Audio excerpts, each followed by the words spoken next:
হঠাৎ করে সবার মতো একদিন আমিও চলে যাব এই পৃথিবীর মায়া ছেড়ে। চলে যাবো এই টমঠকার ঘরে, যেখানে থাকবো শুধু আমি আর আমার একাকিত্ব।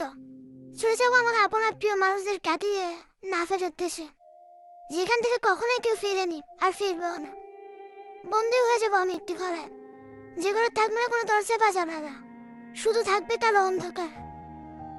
হয়তো আমি চিৎকার করে সবাইকে ডাকবো, কিন্তু সে ঘর থেকে আমার আওয়াজ বাহির হবে না, কারণ তখন আমি আর এই পৃথিবীর মানুষ না, আমি শুধু একজন অন্ধকার ঘরের বাসিন্দা।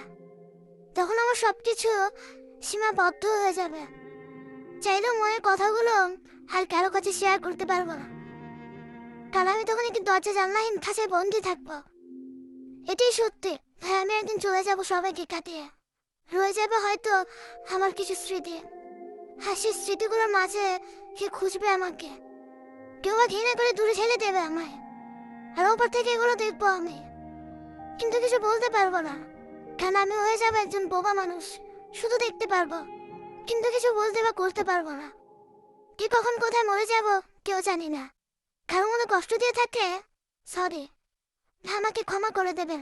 মানুষ বলতেই ভুল হয়, ক্ষমা না করলে মরে গেলেও শান্তি পাবো না।